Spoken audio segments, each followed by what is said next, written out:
Hi, it's Steve. Today we'd like to show you how to change the evaporator fan motor on your refrigerator. It's a really easy job. All you should need is a number 2 Phillips screwdriver, a 5/16 nut driver, and maybe a pair of needle nose pliers. Let me show you how we do it. Now before we begin this repair, the first thing we'll need to do is to disconnect power to the appliance. So simply unplug it or locate the electrical panel and turn off the appropriate breaker or remove the appropriate fuse. Next, we're going to open up the door on the refrigerator, and the fan motor on this model is located right in about here. So we'll need to remove the crisper shelf, crispers, and some of these shelves so that we have more access to that part. Now that we have all the shelving out of the way, our next step will be to remove these 2 rails that support the lower crisper. And it's held in place with 3 Phillips screws. So just remove all of those.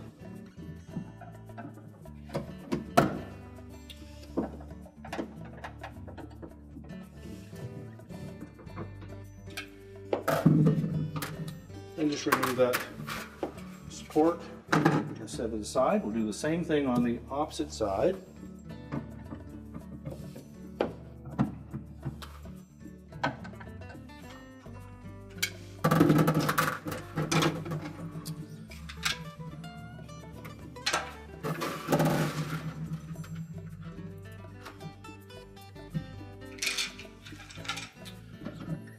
Next we'll remove the screws that secure that evaporator cover. On this model there are 3 across the bottom.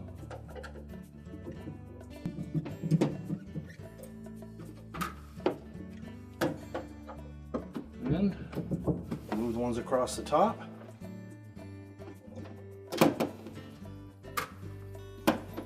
And then the 2 longer ones in the middle.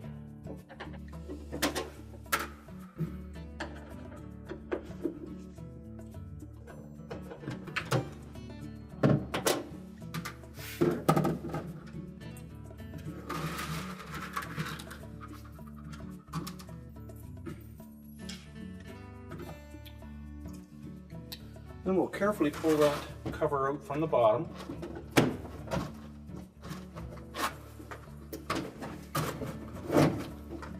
We may have to remove these plastic gaskets along the side.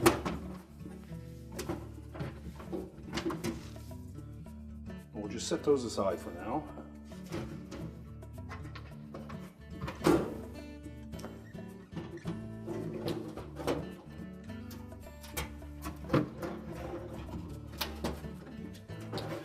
Next, we'll disconnect the cold control from that evaporator cover.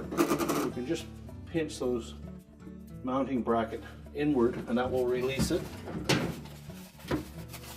Now this model has a small styrofoam cover over top of that. Now with the evaporator cover tilted forward, we can reach in behind and we'll locate this harness connector for the lights. We'll depress that little tab and separate the harness.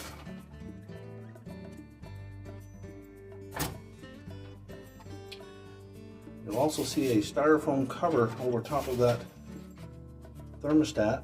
So we'll just gently lift that adhesive away from the evaporator. We'll set that aside.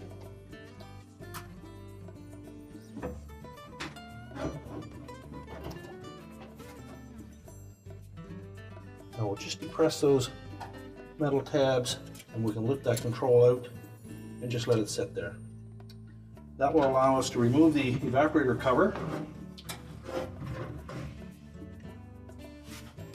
And we can set that aside.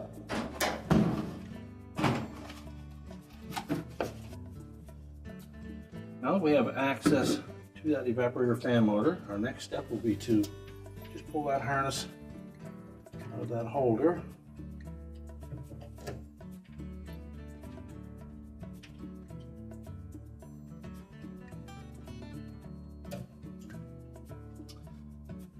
And then we'll separate the harness connector.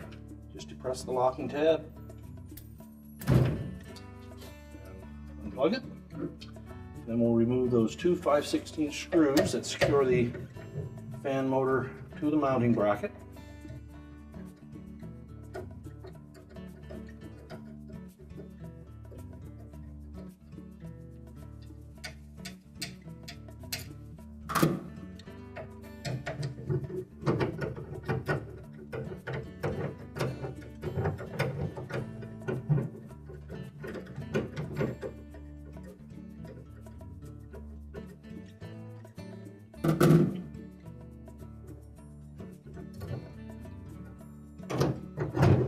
lift that motor and fan blade out of the opening. Now our next step will be to remove the old fan blade from the motor shaft. You should be able to just push that off.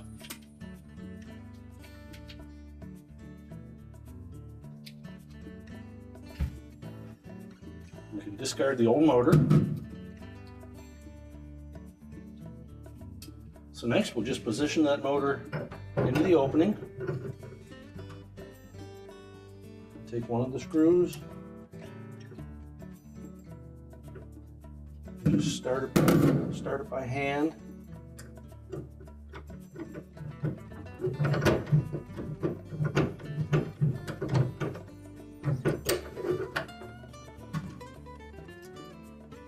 And line up the second one.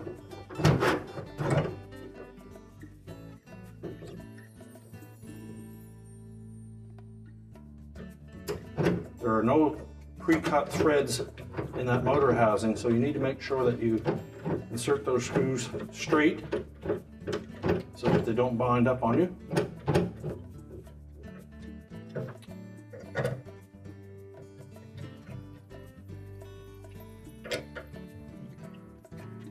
Tighten it securely. Make sure there's lots of clearance with that fan blade.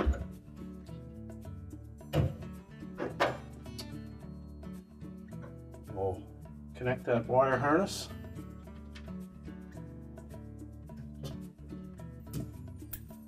Make sure the locking tab engages. And then you can tuck the leads from the motor into that harness restraint. Now next we'll put the evaporator cover back in and remount the thermostat. So basically, to reinstall this thermostat into that opening, we need to make sure that these forked clips on the front of that housing for the control clip into that rectangular opening on the evaporator cover. Now you may need to spread them open a little bit just to give a little more tension. And then just insert one end into that opening.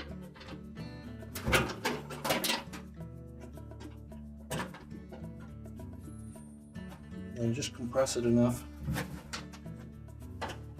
to hook the opposite end in.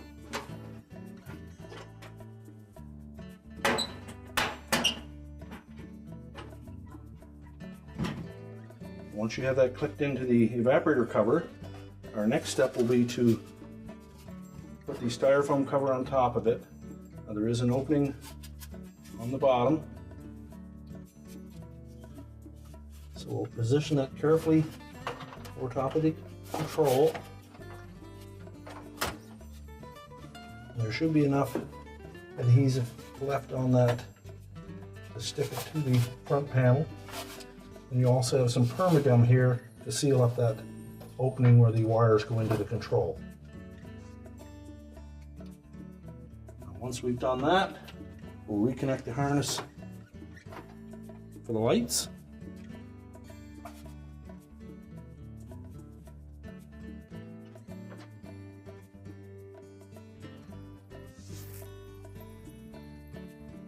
We just need to make sure that we engage that locking tab. The harnesses are fully pressed together. Then we're going to carefully push that evaporator cover back into place without disturbing this cover over the control.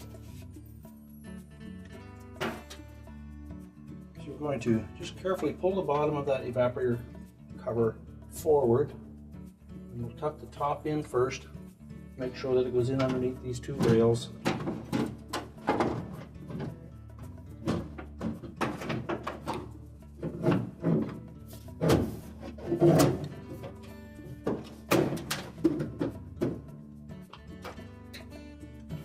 And now we can reinstall the retaining screws. We have the evaporator cover back into position, so we're next going to reinstall the retaining screws. And we'll start with the two that go into the center. Locate those openings. And try to center that evaporator cover as best you can from side to side so that we have an equal gap between the sidewall and that evaporator cover.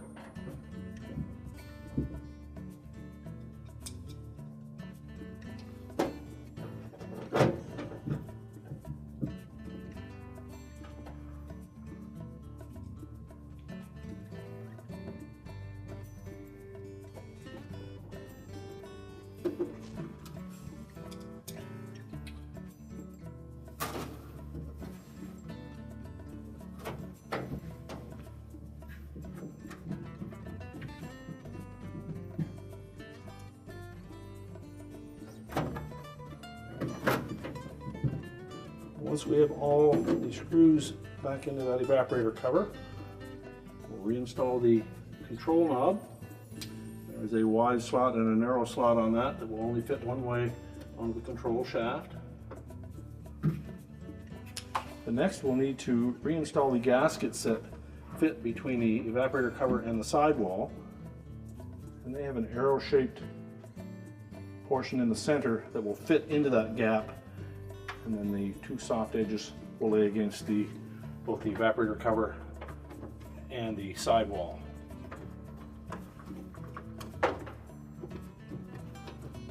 Chances are they probably still have the same shape from when you remove them, which will make it easier to reinstall them.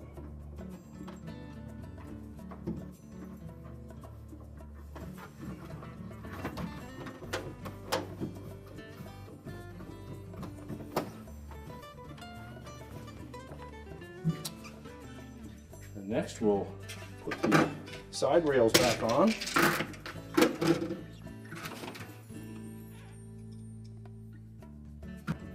Just line the screw holes up with the openings in the side of the cabinet. And put all 3 screws in before you tighten them.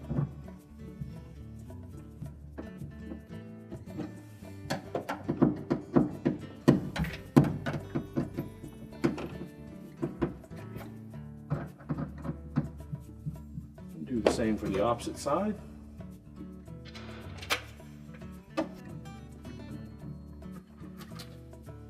And if you've lost track of which was left and right, you want to put them on so that the hook on the front is tilted upwards.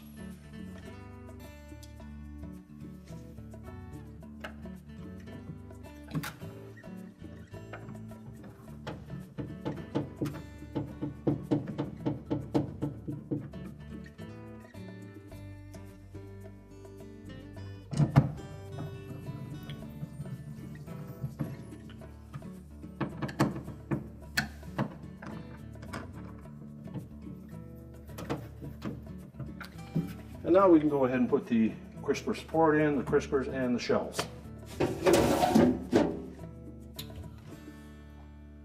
We're now ready to reconnect the power, and our repair is complete.